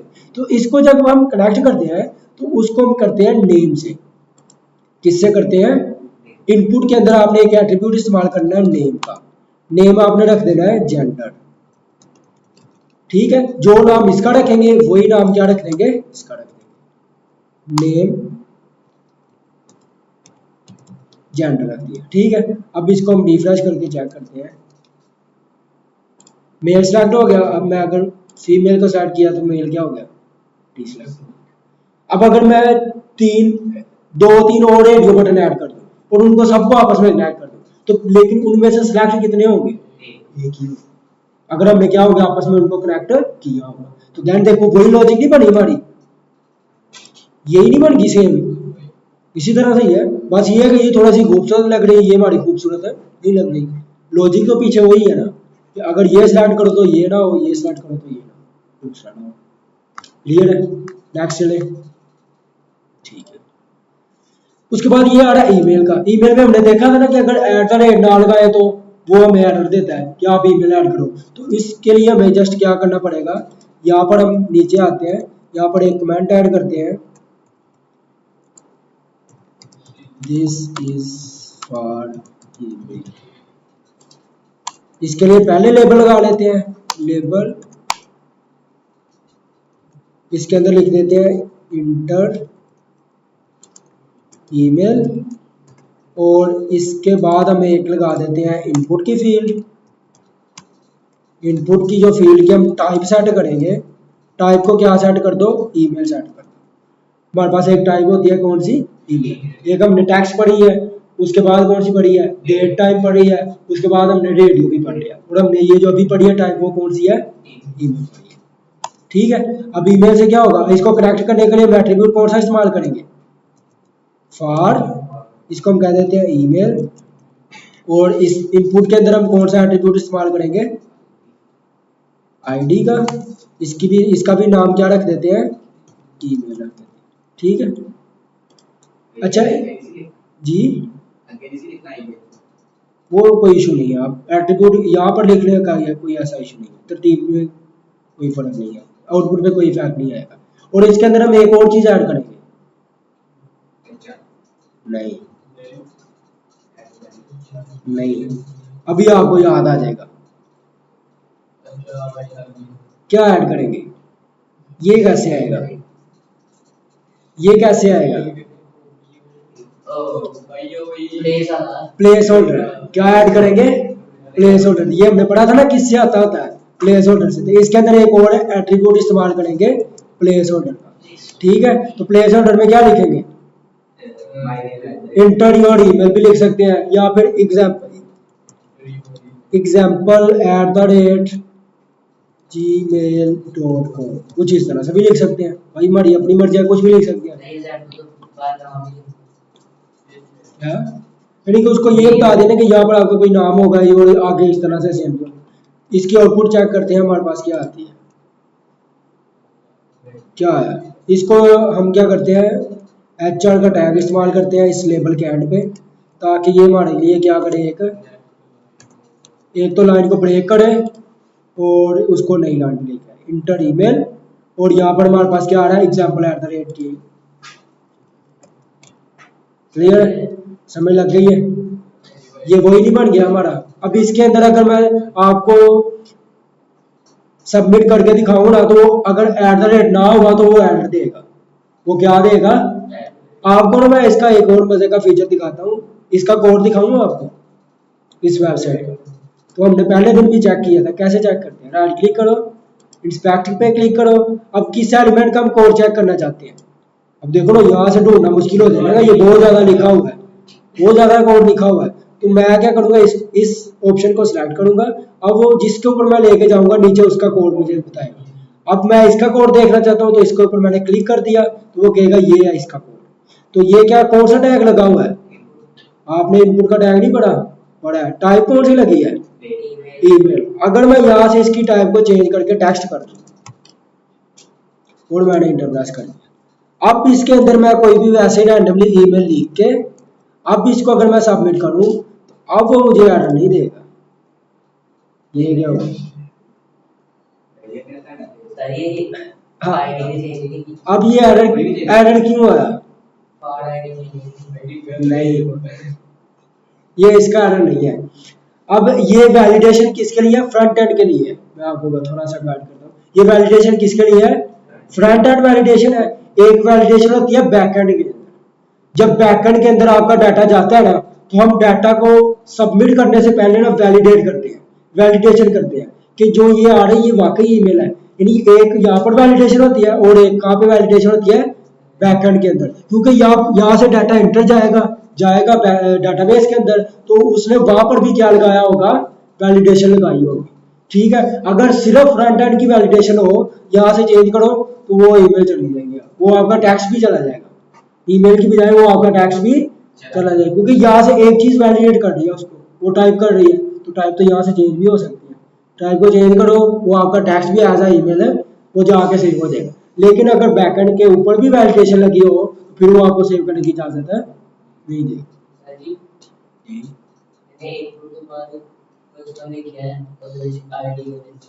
यहाँ पे नाम ही है ना, कुछ भी रख सकते हैं। ऐसा भी हो सकता है उसने पहली इनपुट को इनपुट 1 रखा हो, इनपुट 2, इनपुट 3, इस तरह कुछ भी हो सकता है। नाम ही है ना, आईडी रखनी है, आप कुछ भी रख सकते हैं। मैंने आपको वो पहले क्लियर किया कि इसका कोई इशू नहीं है कि आपने जो मैंने लिखा वही रखना है, या उसका नाम जो है नेम है तो नेम ही रखना है, फादर नेम है तो फादर नेम ही रखना है, ईमेल है तो ईमेल ही रखना है, कुछ भी रख सकते हैं। लेकिन आप वो नाम रखें जो आपको आसान है या उससे थोड़ा सा मिलता जुलता हो।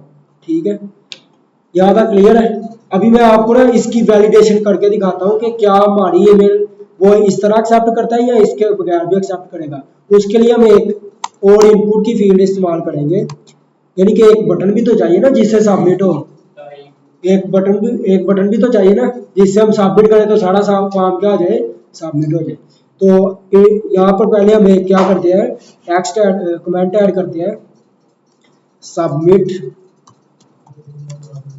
सबमिट बटन के नाम से, और यहाँ पर एक टैग इस्तेमाल करते हैं इनपुट का टैग। इसके अंदर हमने आकर टाइप क्या सेट कर दिया है, सबमिट। टाइप को क्या सेट कर दिया, सबमिट सेट कर दिया। अब ये हमारे पास एक बटन आएगा, इनपुट से क्या आएगा, देखो टैग एक ही है, पहले टेक्स्ट के लिए भी टैग वही था, डेट के लिए भी वही था, रेडियो के लिए भी टैग वही है, इनपुट का ही है, जस्ट टाइप को चेंज करने से वो सारा चेंज हो रहा है। अब इससे देखो एक बटन आएगा, आया या नहीं, इसकी हमने टाइप क्या रखी है, सबमिट। टाइप क्या रखी है, इसकी टाइप बटन भी हो सकती है, इसकी टाइप बटन भी, बटन से भी देखो वही है, एक बटन आ गया, क्या आ गया, एक बटन। अगर इसके अंदर मैं बटन के अंदर एक वैल्यू सेट कर दूं कि इसके अंदर क्या लिखा है, नेक्स्ट लिखा आ जाए, यानी कि अब बटन से भी बटन बन गया, सबमिट से भी बटन बन गया, बटन से भी बटन बन गया और सबमिट से भी बटन बन गया। अब दोनों का फर्क समझना आपने, यहाँ पर आपने नेम इंटर किया, यहाँ पर नेम इंटर किया, डेट सिलेक्ट कर ली, ओके कर दिया, यहाँ से मेल सिलेक्ट कर लिया, यहाँ पर आपने ईमेल लिख दिया, नेक्स्ट पे क्लिक किया, कुछ हुआ नेक्स्ट पे क्लिक करने से, नहीं हुआ। ये सिंपल बटन है, जो टाइप बटन से बनेगा वो क्या होगा, एक सिंपल बटन होगा। लेकिन जो सबमिट से हम बटन बनाएंगे, सबमिट के लिए क्योंकि वो पहले से सबमिट लिखा आ जाता है, उसके लिए हमें वैल्यू सेट नहीं करनी पड़ती। सबमिट से जो बटन बनेगा उससे देखना आपने क्या होगा, अगर मैं इसके अंदर कोई नाम लिखूं, यहाँ पर कोई नाम लिख दिया, यहाँ पर कोई नाम लिख दिया, यहाँ पर मैंने कोई डेट सिलेक्ट कर दी, मेल सिलेक्ट कर दिया, यहाँ पर मैंने कोई एग्जाम्पल जीमेल लिख दी, सारा डाटा फिल कर दिया। अब अगर मैं सबमिट पे क्लिक करूं तो आपने गौर करना क्या हुआ है, इस पे आपने गौर करना क्या हुआ, डाटा सारा क्या चला गया, डाटा क्या हो गया।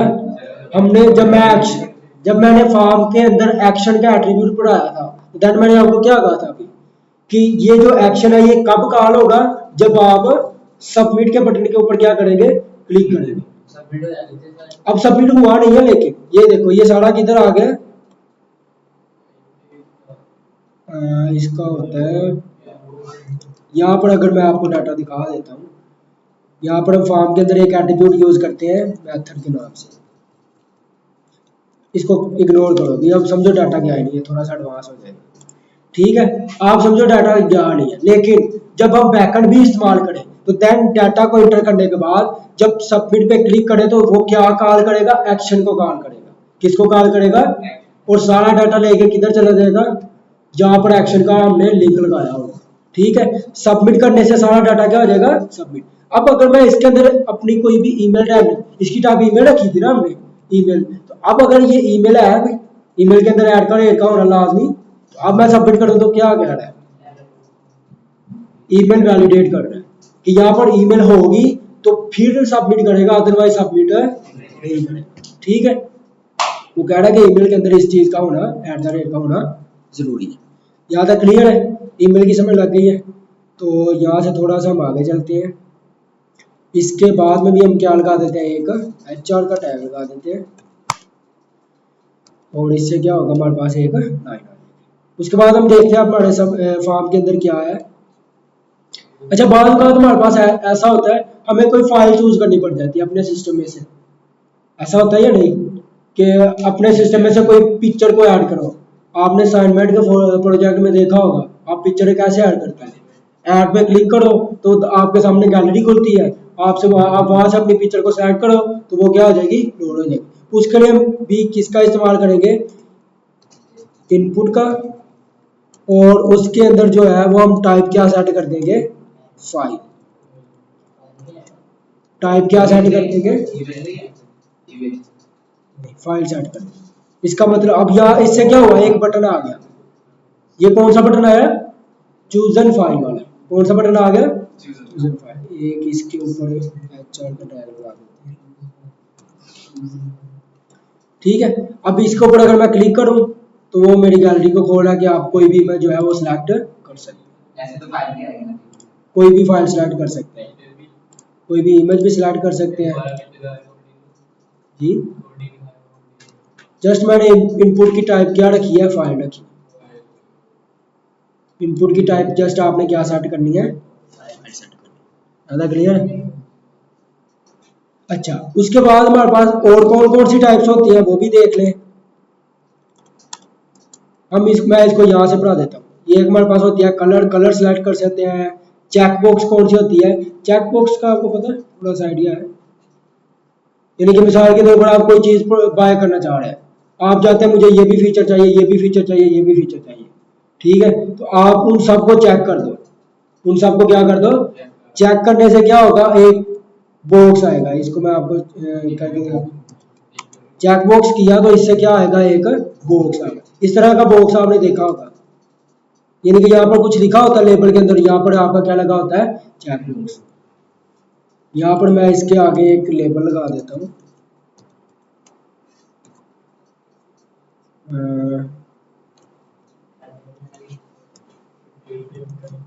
एडवांटेजेस।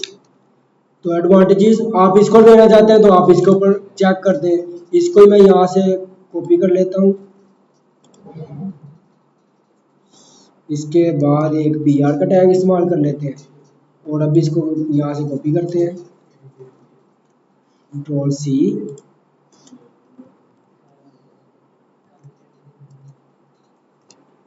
ठीक है, इस तरह से कुछ लिस्ट होती है हमारे पास, ठीक है। आप जितने मर्जी चाहे वो सिलेक्ट कर सकते हैं। रेडियो और चेक बॉक्स में ये फर्क है, रेडियो के अंदर आप सिर्फ एक ऑप्शन सिलेक्ट कर सकते हैं, चेक बॉक्स के अंदर क्या होता है, आप मल्टीपल ऑप्शन सिलेक्ट कर सकते हैं, ठीक है। उसके बाद हमारे पास आता है, अच्छा इसकी टाइप हम डिस्कस कर रहे थे।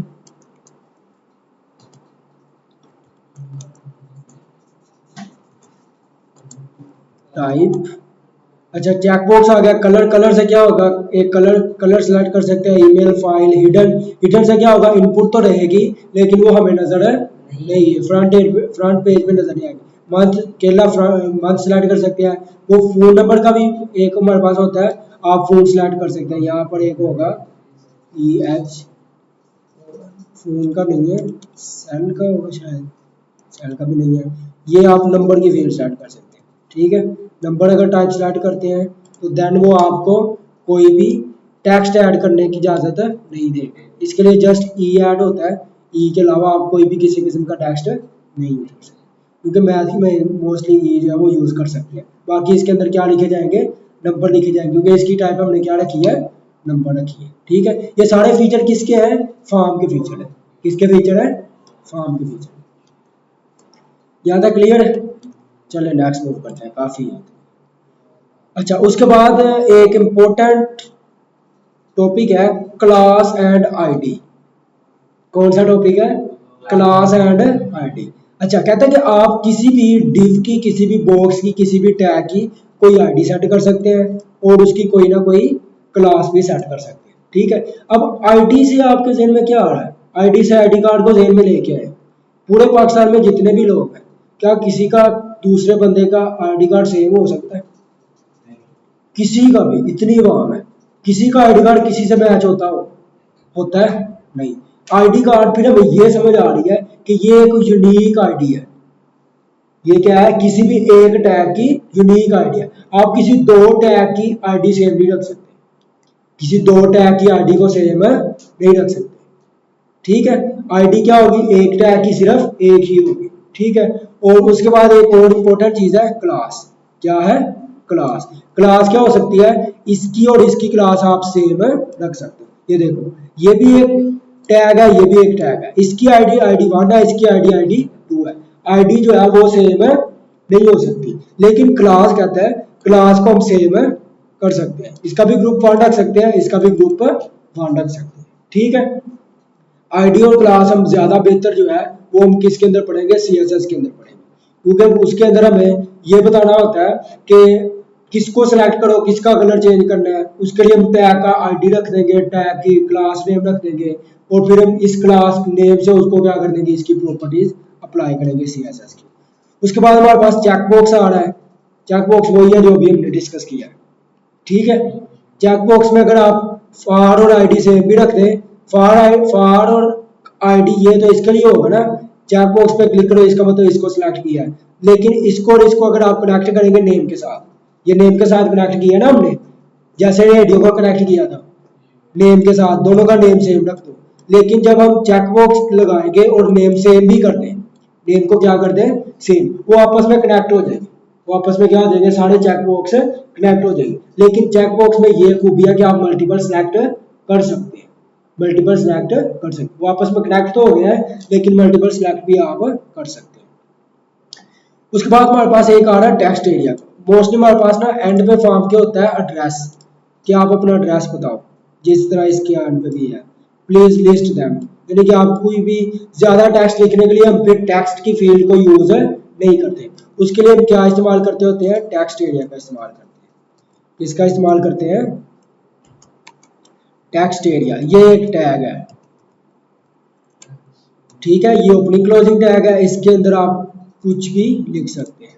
इसको अगर आप इसकी आउटपुट देखें तो ये हमारे पास एक टेक्स्ट है, इसको मैं यहाँ से जितना मर्जी बड़ा और छोटा भी कर सकता हूँ। ये बाय डिफॉल्ट कितना हमारे पास आ रहा है, इतना आ रहा है। इसकी मैं विड्थ को है वो ज्यादा और छोटा कम ज्यादा भी कर सकता हूँ, कि बाय डिफॉल्ट ये इतना है। क्या, हाँ ये भी एक टेक्स्ट बॉक्स ही है, ये तो उसका आ रहा है ना नंबर का जो हमने ऐड किया था। ठीक है, ये टेक्स्ट एरिया का आ रहा है। ठीक है, इसके अंदर हम ज्यादा टेक्स्ट लिख सकते हैं, नहीं इनपुट की वेट ज्यादा नहीं हो सकती। ठीक है, बाद हमारा कमेंट होता है, वो एक लाइन में तो नहीं लिखना, अब इतना सा ही नजर आता रहे, जो लिखा जा रहा है वो आगे चली जाए, जो आगे लिख रहे हैं वही नजर आता रहे एक ही छोटे से डब्बे के अंदर। तो उसके लिए हमें एक बड़ा बॉक्स चाहिए होता है, तो उसके लिए हम क्या ऐड कर लेते हैं, टेक्स्ट एरिया ऐड कर लेते हैं। ठीक है, उसके बाद नेक्स्ट हमारे पास आ रहा है सिलेक्ट। क्या ऑप्शन आ रहा है, सिलेक्ट। ये भी छोटा सा टॉपिक है। इसके अंदर क्या होता है, यहाँ पर हमने एक चीज पढ़ी थी कि आप यहाँ से कुछ चीजें सिलेक्ट कर रहे हो, आप इस पे क्लिक करो, आपके सामने ड्रॉप डाउन खुल के आ रही है। क्या खुल के आ रहा है, ड्रॉप डाउन। तो इससे क्या होता है, आप सिलेक्ट कर सकते हैं। मिसाल के तौर पर मैं फॉर्म के टैग से बाहर आता हूँ, मैं यहाँ पर लिख देता हूँ सिलेक्ट, सिलेक्ट टैग। तो इसके टैग का नाम क्या है, सिलेक्ट ही है। इसको सिलेक्ट करें, इसके अंदर सिलेक्ट किया आपने, ऊपर एक हेडिंग देनी है। मिसाल के तौर पर किसके लिए ड्रॉप डाउन बनाना चाहते हैं, सिलेक्ट मंथ कह देता हूँ, सिलेक्ट, सिलेक्ट मंथ कह दिया। और अब इसके नीचे मुझे ऑप्शन भी चाहिए होंगे। ये देखो, ये एक लिस्ट बन के आई है या नहीं, लिस्ट बन के आ गई है।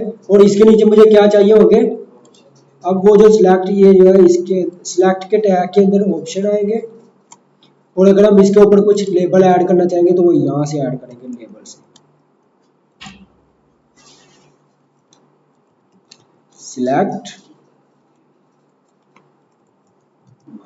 ठीक है, लेबल का आपको पहले ही आइडिया है कि लेबल हम किसके लिए लगाते हैं, उसकी एक्सप्लेनेशन। ये सिलेक्ट मंथ आ रहा है, उसके साथ क्या आ रहा है, सिलेक्ट आ रहा है। ठीक है, तो सिलेक्ट के अंदर हम क्या ऐड करेंगे, ऑप्शन ऐड करेंगे, जितने भी हमें ऑप्शन चाहिए। इसके लिए ऑप्शन का टैग इस्तेमाल करते हैं।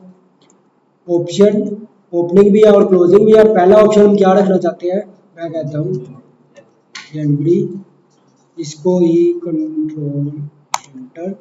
यहाँ पर दूसरा ऑप्शन सिलेक्ट करते हैं,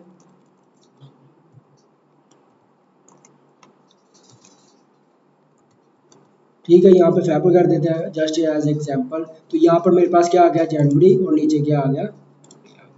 ठीक है, और अगर मैं चाहता हूँ कि बाय डिफॉल्ट जो है वो पहला, बाय डिफॉल्ट तो पहले ही सिलेक्ट होगा। बाय डिफॉल्ट कौन सा सिलेक्ट होगा, पहला। तो मैं चाहता हूँ कि सब बाय डिफॉल्ट दूसरा सिलेक्ट हो, मैं इसके अंदर क्या लिख दूंगा, सिलेक्टेड। क्या लिख दूंगा, सिलेक्टेड। अब बाय डिफॉल्ट कौन सा सिलेक्ट होगा, अब मैं इसको रिफ्रेश भी करूँ तो वो दूसरा ही सिलेक्ट। ठीक है, अगर पहले पे सिलेक्ट लगा देंगे तो पहले। अब इसके अंदर एक और ऑप्शन इस्तेमाल किया जाता है, वो बैकएंड के लिए होता है, उसको हम स्किप कर देते हैं अभी के लिए।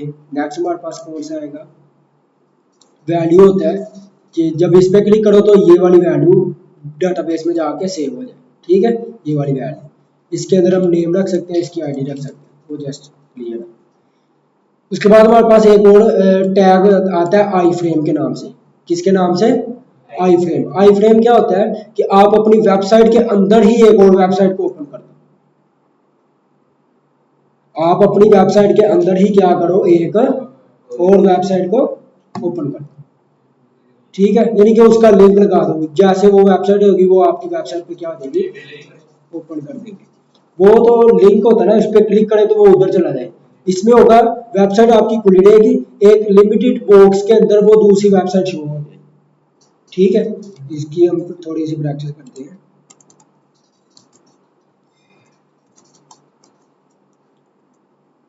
यहाँ पर हम टैग इस्तेमाल करते हैं आई,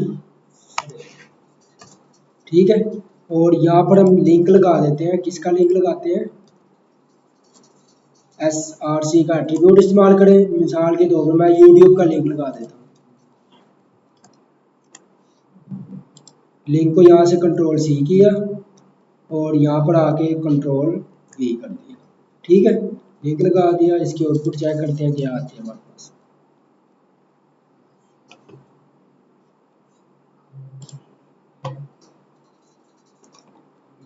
रिफ्यूज टू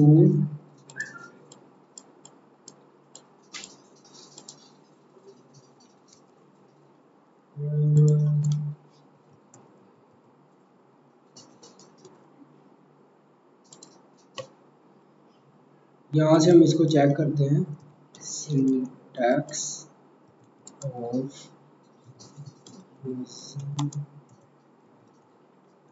फ्रेम टैग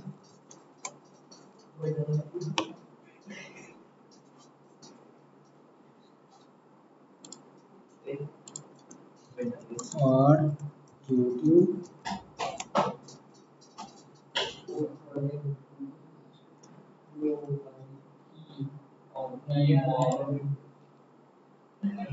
यहाँ पर देखो, यहाँ से आई फ्रेम यूज करेंगे, हम उसको बताएंगे। बाय डिफॉल्ट हमारे पास ये विड्थ आ रही है एक बॉक्स की जो है, इसके अंदर मैंने बताया था कि वो आपकी वेबसाइट क्या होगी, ओपन होगी।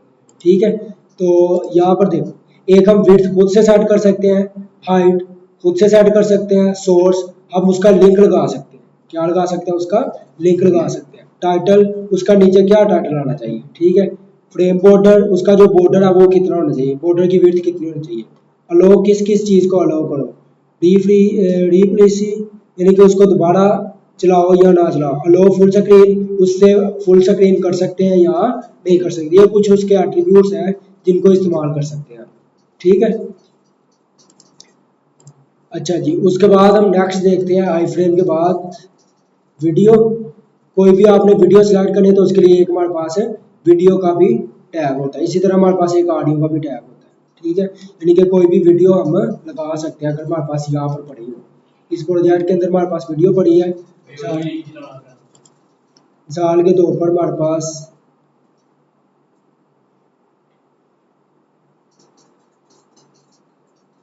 यहाँ पर ये वीडियोस पड़ी है कुछ, मैंने इसको कंट्रोल C किया यहाँ से,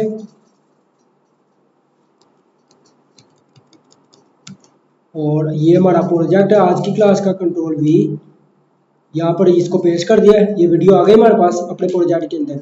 अब इसका मैं अगर लिंक लगाना चाहता हूँ इस अपनी वेबसाइट के अंदर, तो मैं यहाँ से क्या यूज़ करूँगा, वीडियो का टैग, और इसके अंदर क्या लगा देंगे, लिंक src./ ये वाला लिंक लगा दिया। अब इसको, इसकी आउटपुट को चेक करते हैं क्या आती है इसकी। इसको रिफ्रेश किया तो आप नीचे देखो क्या हो गया, वही वीडियो आ गई। ठीक है, इसकी विड्थ और हाइट को हम क्या करते हैं, थोड़ा सा सेट करते हैं। इस एट्रीब्यूट से बाहर आने के बाद विड्थ 400 पिक्सल कर देते हैं। ठीक है, तो ये हमारे पास क्या आ गई है, वीडियो शो हो गई है, और वीडियो के लिए हमें एक और एट्रीब्यूट इस्तेमाल करना पड़ेगा जिससे ये चलेगी। कहाँ पर है हमारी स्लाइड्स, ये ऑटो प्ले लगा देते हैं, कंट्रोल SRC माई वीडियो, ठीक है। इसके ऊपर एक और ऑटो प्ले,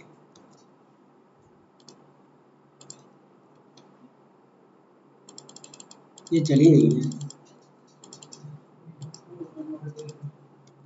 इसके लिए कौन सा एट्रीब्यूट है,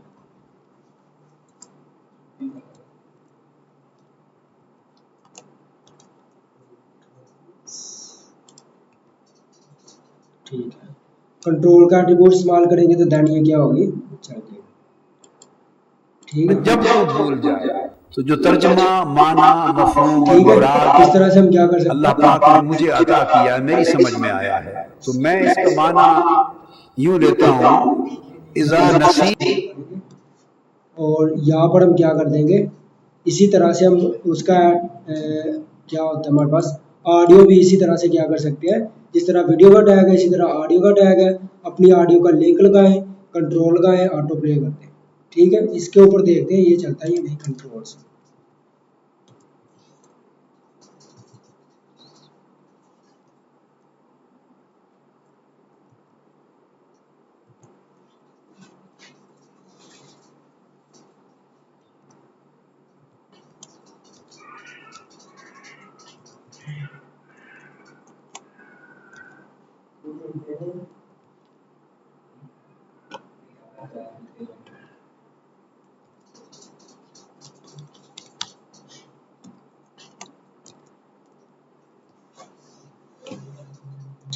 ये नहीं है चला, इसको आपने देख लेना, और ये हमारी वीडियो चल गई है, ठीक है। यहाँ तक क्लियर है। नेक्स्ट हमारे पास देखते हैं क्या है, जस्ट ये इतना ही है। तो यहाँ तक आपकी जो है वो तकरीबन HTML कंप्लीट है, ठीक है। तो आज की क्लास हम यहाँ पर एंड करते हैं, और आपकी जो असाइनमेंट होगी, असाइनमेंट आपकी ये होगी कि आपने जो पहले दिन की क्लास है उसके अंदर हमने एक पेज बनाया था, एक दिन की आपकी पहले दिन की जो क्लास है वो, और आपकी दूसरे दिन की क्लास उसके अंदर 4 पेजेस बनाए थे, तीसरे दिन की क्लास उसके अंदर 3 पेजेस बनाए थे, और आज जो चौथे दिन की क्लास है इसके अंदर कितने पेजेस हैं, 2 पेजेस हैं, यानी कि ये 4 क्लासें बन गई। कितनी क्लासें बन गई हैं? अच्छा, आपकी असाइनमेंट ये है कि आपने क्या करना है, एक वेबसाइट बनानी है HTML बेस्ड, जो सिर्फ HTML की होगी, ठीक है। उसके ऊपर आपने ना हेडर के अंदर यहाँ पर लिखना है क्लास 1, क्लास 2, क्लास 3 और क्लास 4, ठीक है। और एक आपने क्या ऐड कर देना, होम पेज। क्या ऐड कर देना है, होम पेज में आपने क्या लगा देनी है, एक इमेज लगा देनी, ठीक है। कोई भी इमेज लगा दें, इमेज लगानी है, इमेज, ठीक है। होम पेज में इमेज लगा दें और ऊपर लिख दें ये होम पेज है, उसके नीचे कोई फूटर सेट कर दें। यहाँ तक क्लियर है? अच्छा, जब मैं उसके बाद क्लास 1 पे क्लिक करूँ, कहाँ पे क्लिक करूँ, क्लास 1 पे, तो क्लास 1 का जो पहला पेज था वो उसके अंदर खुल जाए, और ऊपर उसके अंदर भी ये सारी नैप बार इसी तरह आनी चाहिए। क्लास 1 का पहला पेज उसी असाइनमेंट हो, ऐसी वेबसाइट। हाँ, तो एक पेज ही था ना, वो एक पेज ही था ना, उसका पेज का लिंक लगा दे, यानी इस अपने प्रोजेक्ट के अंदर रख के उसका क्या लगा दे, लिंक, हाँ वही कॉपी करके इसके अंदर रख दे। उसके बाद जब मैं क्लास 2 पे क्लिक करूँ तो मेरी क्लास 2 वाली नीचे वेबसाइट खुल जाए। क्या खुल जाए, जो मैंने क्लास 2 में 4 पेज बनाए थे वो ही सारी नैप पर वो सारा उसके अंदर खुल जाए, 4 के 4 पेज। और जब मैं क्लास 3 पे क्लिक करूँ तो क्लास 3 के जो 3 पेज थे वो खुल जाए, और जब मैं क्लास 4 पे क्लिक करूँ और इसके जो ये 2 पेज है ये खुल जाए, ठीक है। यानी कि आपने एक ऐसी HTML वेबसाइट बनानी है जिसके अंदर सारी HTML कवर हो जाए, आपकी जो सारी असाइनमेंट है वो सारी की सारी इकट्ठी हो जाए, ठीक है। तो आज फिर इसको एंड करते हैं यहाँ पे।